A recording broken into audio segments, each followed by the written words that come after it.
So the weather's getting really nice here in Vegas, so I decided to heat the pool last night, and I went in this morning with my 7-year-old, and I told him I'm going to try to do a handstand all the way down to the deep end of the pool and all the way back. He said, there's no way you're going to be able to do that. And at that moment, I knew I was either going to give my life to accomplishing that, or I was no longer going to be on this earth. And so I decided to go ahead and do it. And when I got about halfway back, I thought, I'm not going to make it. Like, I need to get air. And then I thought, just keep your mind calm. Let's make it there. And I made it all the way. And when I came up, I was dizzy. I was exhausted. And that exhausted feeling is what a lot of people feel in the stock market right now. If we look at the NASDAQ is lower right now than it was 8 months ago. Yes, about 3.7% lower than it was 8 months ago. The most talked about, most important stock in the stock market over the last several years is a company named nvidia.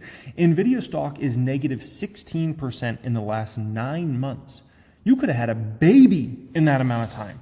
And it's negative 16%. Meanwhile, people are looking and they're like, has anybody seen their revenue growth? Has anybody seen what's going on with their earnings per share? Has anybody seen what's going on with their free cash flow, their operating cash flow? This is insane. And yet this stock has what to show for it? Negative 16% in the past 9 months with all those amazing numbers, right? Listen, I'm going to give everybody a major warning in today's video on what's coming next for this market and how it is going to absolutely obliterate some investors out there, and I would say actually many investors. And I'm going to teach you guys exactly how to prepare for this so you do not get caught up into a big problem that is coming here, okay? And I mean, it's a major problem.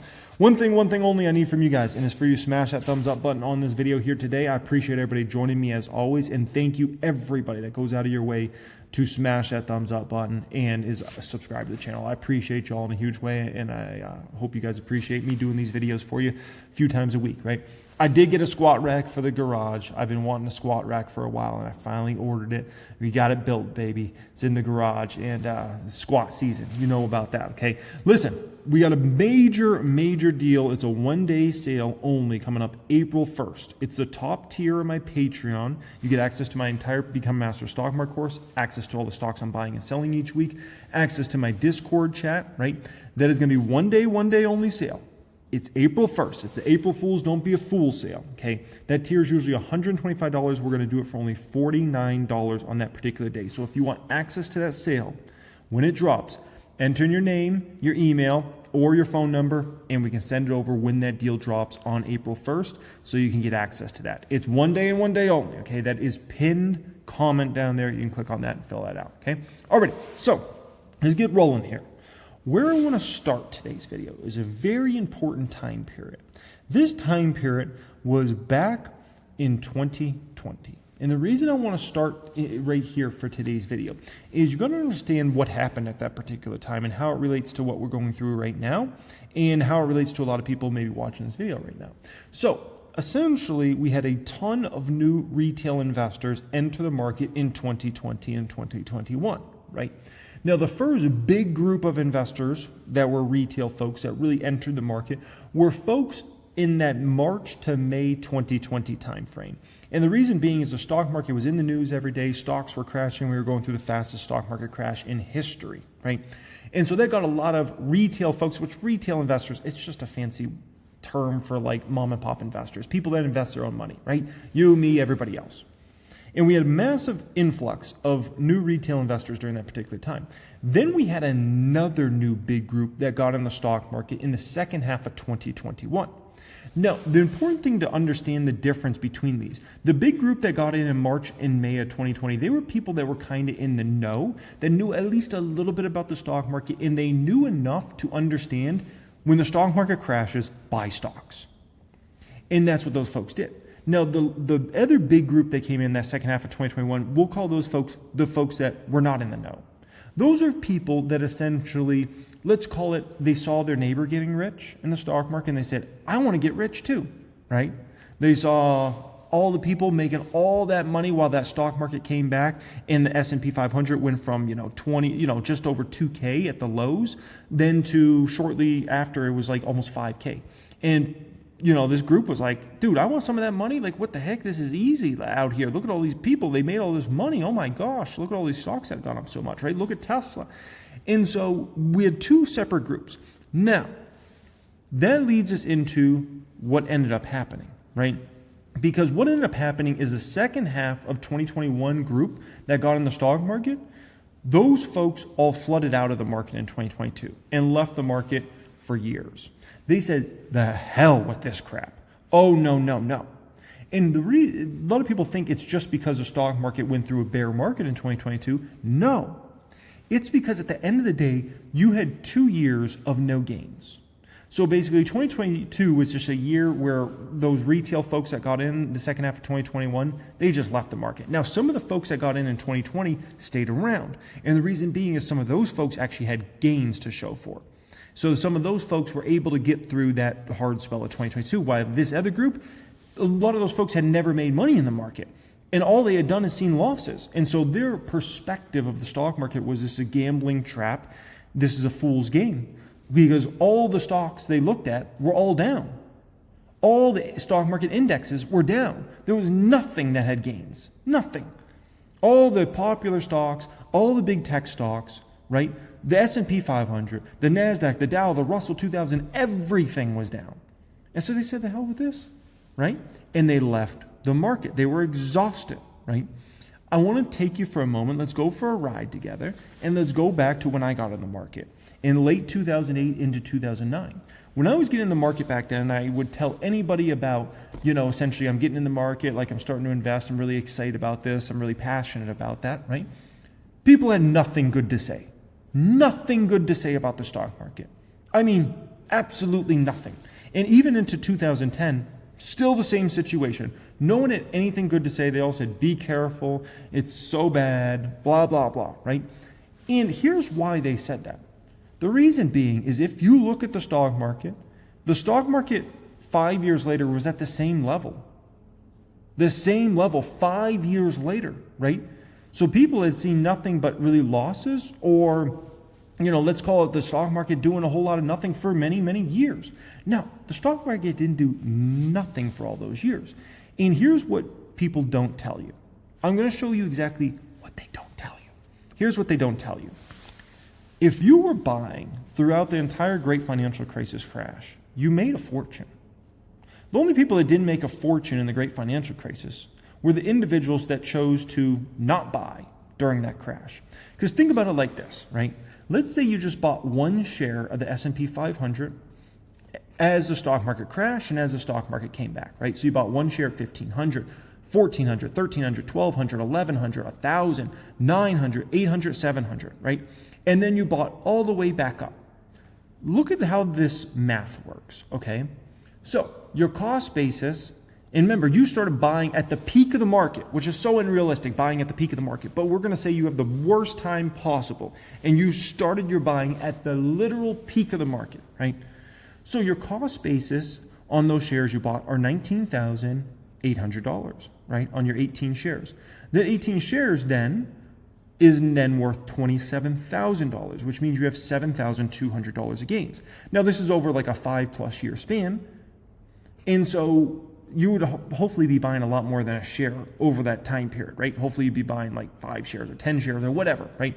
Each time period over that 5-year span. So you could say this $7,200 of gains might end up being $72,000 of gains. So yeah, the stock market had nothing to show for it over that 5 years or so, but you could have still made a fortune just buying the indexes and just buying them consistently over time. You didn't have to time it out perfect. You didn't have to buy right at the bottom. Oh, I went all in right at the bottom. No. If you just bought consistently during that entire crash, and then as you came out of the crash, you made a fortune. And that's the part they never tell you. All they say is, whoa, look at it, went down so much. Oh, be scared of the stock market. They never tell you about, oh yeah, it ended up coming all back over the coming years. And if you were buying during the crash and as the comeback happened, you made a fortune. That's the part they will never tell you. And the people that usually want to avoid that part are people that don't understand math, or it's individuals that they're too scared to be buying during a crash and as you come out of the crash, right? And so they want to try to scare you to make you feel better about not buying during corrections and crashes. When we do know factually the best time to be buying stocks in the stock market is during stock market corrections and during stock market crashes. It's an absolutely amazing time to be buying and buying, buying. You buy the whole way down and the whole way back up. And you don't worry about timing in and out. You don't worry about, I got to buy right at the bottom. I'm going all in at the bottom. No. Keep it simple. There's a great saying. I don't know who came up with this. It said, keep it simple, stupid. Don't make this more complicated than it has to be. Other people want to try to time in at the perfect time. I'm going to margin. I'm going to go all in call option. Don't worry about all that foolishness. There's so much money to be made if you just keep it simple. Keep it simple. Now, one of the great things about being a human is learning the ability to have delayed gratification. I would say the far majority of people like that instant gratification, right? They need to have that gratification all the time, which is why they need the stock market to be going up all the time. If the stock market doesn't go up over a year span or 2 year span or 5 year span, it wrecks people because they need that instant gratification. But you got to understand, you as a human, you can train your brain to not need this instant gratification crap all the time, right? You don't need to be the TikToker that's all, I'm scrolling TikToks. Where's the dopamine hit? You don't need to be like that. Not at all, right? And you've got to understand, in the stock market, the best time to buy is when the least gratification is going on. When people are the least satisfied with the stock market, right? When there's no dopamine hits going on because everybody's just losing money, it's the best time to be buying during that particular time period. And you know when actually the worst time to buy is? It's when everybody is going through massive gratification during that particular time. And everybody is just getting the dopamine high of, I just hit a new high. That's usually the worst time to buy. Think back to prior to the great financial crisis. Think back to the tech bubble, right? Think back to late 2021, right? Everybody's all hyped up on stocks. We're all going to be billionaires. That is actually the time you need to be a little more worried about the market. But when time periods are like, man, everybody's can't make money out here, it's the best time to be a buyer of stocks. Now, I posted something very important on X last night. I said, I see a lot of bragging about Tesla stock going up the past few trading days. And there was a lot of that on X yesterday. I said, listen, no one should be bragging about Tesla stock unless you bought prior to 2020. I said, Tesla stock's lower today than it was in January 2021. Now, some people took that as, well, Jeremy's trying to take shots at Tesla. No. I'm taking shots directly at the same exact individuals. There will be the same individuals selling Tesla stock at $100 if that stock goes down to $100. It's the same exact bunch. It's these individuals that get caught up in what's going on in the short-term stock prices. And so Tesla stock goes up a few days in a row, and they're, cheering. And then Tesla stock could go down for 6 months straight and go down to $100 a share. And that same exact bunch will be the same people selling as the stock hits 200, as the stock hits 175, as the stock hits 150, 125, 100. Not saying it's going to happen, but I'm just saying if it does, all those same people will be the people selling because it's the same exact mentality. They think emotionally about the stock market and the stock price moves. They do not think fundamentally about this. And you gotta understand the difference. I posted this. Somebody was talking about Kathy Wood, ARK Invest, right? And I posted, ARK Invest 5-year returns versus Meta versus Amazon versus the NASDAQ versus S&P 500, right? And obviously the ARK fund's performance has been absolutely awful, right? And you got to understand, back in that 2021 time frame, a lot of people were getting in that ARK fund because they were chasing gratification. It was the hot thing. People were making so much money, right? And they weren't thinking about the fundamentals. They weren't thinking about all the fundamentals of the companies ARK owned. They were just thinking about, look at the gratification going on here, right? Avoid that short-term gratification. Focus on the fundamentals, right? If you study, almost any religion, right? Or you're any sort of spiritual person, religious person, you understand that patience is one of the most important things in life. It's one of the keys to life, understanding patience, right? And if you look at the Bible, there's a lot, and I mean a lot of references going back to patience and how important it is. Patience is so incredibly important, right? God often described as patient, demonstrating the importance of enduring trials and trusting in a higher power's timing, right? If I think about myself, this is actually a video that got suggested to me on my, Apple nowadays on your iPhone sometimes will suggest like old videos or pictures, and it suggested this one of my firstborn son walking, right? And, it's crazy. This was back July 2015. And at that time, I had 6 figures in stocks, right? And we were living in a 3-bedroom apartment. And that was a time period when I would say God wanted me to figure things out. I was trying to figure out where I'm going. I took off a full year from work. I left Quick Trip. I felt like that was a good stepping stone for me. And it was like, I need to figure out where I'm going here, right? But I was patient. I didn't get impatient. I said, I'm going to figure this out. I didn't get impatient with my trust. I didn't get impatient with God. I didn't say, I'm in this 3-bedroom apartment. I want to be in a mansion. No. I stayed patient with it, right? I was driving this car at that particular time. It was a Nissan Versa, right? It wasn't a Ferrari. It wasn't a Tesla. It was a Nissan Versa, right? And I was very thankful. And I had patience. I was very, very thankful. And you know why I was very, very thankful? Because that car had AC and heat that worked. And my first car I ever had was a 1977 Mercedes. And this car had no AC.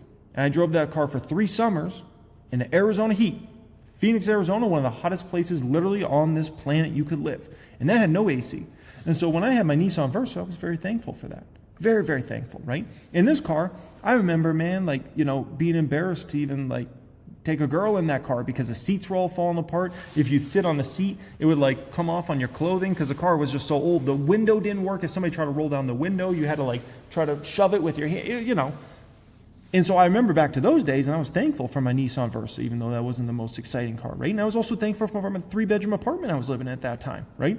Not the most glitzy or glamorous place, but I also remember prior to that, I lived in a 1-bedroom apartment. And then I lived in a 2-bedroom apartment. And so having a 3-bedroom apartment and being able to have a room for my son and being able to have an office in my place, that was awesome. That was awesome, right? And I stayed patient with it, right? And nowadays, obviously, we leveled up a little bit, and I'm very thankful for where I live. Doesn't mean I don't want more, right? I would love to live in this place. I really want to live in this place someday, but I'm patient with it. It's not the time for me to buy a $22 million penthouse in New York City. It's not the time, right? And so I don't get impatient with it. I don't say, God, why do I not have this thing? I'm so thankful for what I do have, right? That's what's important in this game. Be thankful for what you have. Have patience in this, right? And it reminds me, you guys ever remember this? I think it's J.G. Wentworth or something like that. You remember that commercial back in the day on TV all the time? It's my money and I need it now. It's my money and I want it now. And this is how investors act in the market. They have no patience to go through these cycles of the stock market not doing anything, the stock market downtrending. It's part of the game. If you can't go through a stock market that's downtrending for a while or doesn't go anywhere for a while, you can't be in this game. It's part of the process. If you can't go through that, you don't deserve to make hundreds of thousands of dollars in the stock market. You don't deserve to make millions of dollars or tens of millions or hundreds of millions. You don't deserve any of that because you can't go through the tough times. And if there's one thing we do know about life, in order to get to the good times, you do have to go through tough times. That is just the reality, right? Now, the GOAT, Mr. Warren Buffett, he's got some of the greatest quotes ever talking about patience in the market, right? So someone's sitting in the shade today because someone planted a tree a long time ago. And I'm sure a lot of people look at me and oh my gosh, he's got millions and millions and millions in stocks. What a life. He's got rental properties, all that stuff, right? 16 years of work, 16 years of grinding, 16 years of focus got me to this place I am today. And if I'm fortunate enough to be here another 16 years, right, at that particular time, we'll look back and probably be some crazy numbers, and we'll look back and be like, wow, look at where he's at now, right? But that will take another 16 years of work to get to that sort of place, right? And so with your portfolios, you got to think in your financial life and your net worth, you got to make sure you're planting the trees today that are these little teeny things that are going to become the big trees that are going to give you countless fruit in the future. This one's a phenomenal one out of Warren Buffett. The stock market is the device for transferring money from the impatient to the patient. Phenomenal quote. Couldn't be more true. It is so dang true, right? I mean, I still remember, if we don't want to talk about the latest bear market we had, right? I still remember people said, I have Meta shares that people sold me at $88.94. They got so impatient with Zuckerberg and what was going on there that they sold the stock to $88. Come on, man. Talk about such impatience, right? And I said, I think he's going to turn this around. I think it's going to be all fine. I'm looking at the business, looking at the numbers, looking at the CEO, his track record, the business models they have. They'll make it through this. It'll be fine. And I'll invest into this and I'll be patient. And if Meta stock doesn't move for the next year, that's fine, right? And look how it turned out.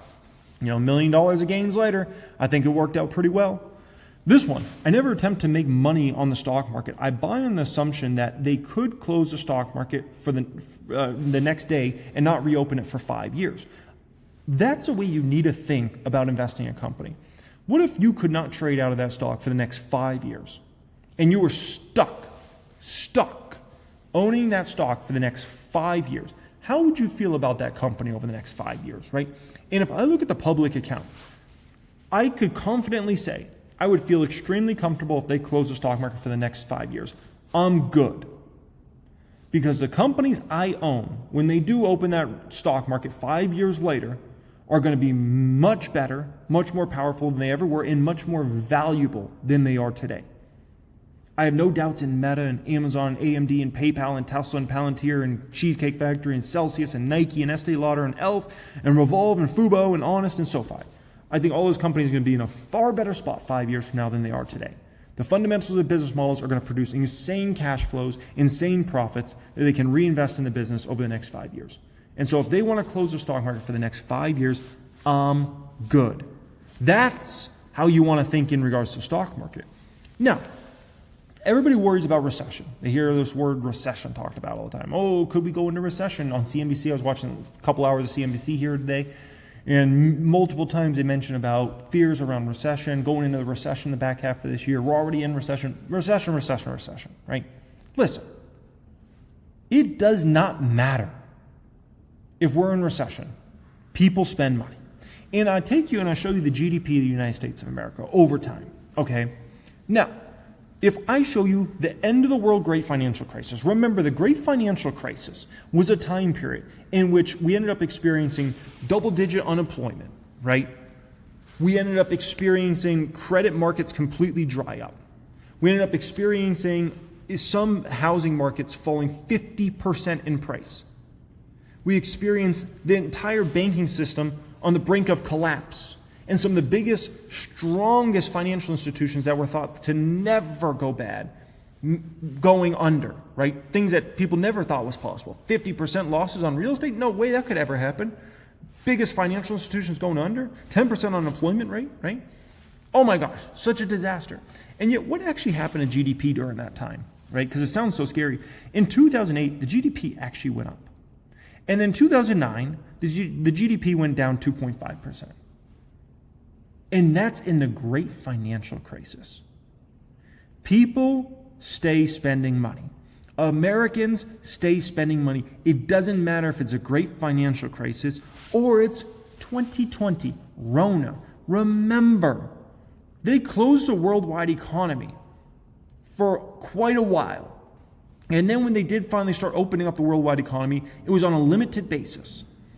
And you know how much the GDP went down in 2020, despite the worldwide economy being closed for a good amount of time? It went down 2%. 2% is all the GDP went down. People stay spending money. You can always count on Americans, regardless of whatever's going on, they're gonna spend money, right? I went to North Italia with the family. This was like a couple weekends ago. All this talk about the market's going down this much, all these fears. Oh my gosh, Trump. The place was packed. Absolutely packed. I went to Bullhead City this weekend for a sporting event for my kids. The hotel I was at, full capacity. And you know why? Because there was other sporting events also going on in Bullhead City. And you'd think parents are going to say, you know what? There's this going on, that going on. I'm not taking my kids, to their sporting event. Of course not. They're going to keep doing that. They stay spending money. We then went over and walked on the Laughlin side one night, right? We tried to go to a restaurant on Laughlin. 2-hour wait for this place. To go to a pizza place, 2-hour wait, right? And all those 50, 60, 70-year-olds having a grand old time in Laughlin, you think they're not going to go to Laughlin because they hear about recession, they hear about Trump did this, Trump did that. They say, oh, I'm not going to Laughlin. Not going to. The casino floor was jammed, right? Jam-packed. The slots were busy. All the table games were busy. Went to multiple properties. Plenty of people walking around. People stay spending money. You think because this happens, that happens, people are going to say, I'm not buying my Starbucks? No, I'm not getting my Starbucks. No, of course they're getting their Starbucks. Look at Starbucks numbers in 2008. Look at Starbucks numbers in 2009. Heck, the economy still wasn't good in 2010. Look at Starbucks numbers in 2010. Look at Starbucks numbers in 2020 even. And that was when people were working from home. They couldn't even go, and like Starbucks still held through.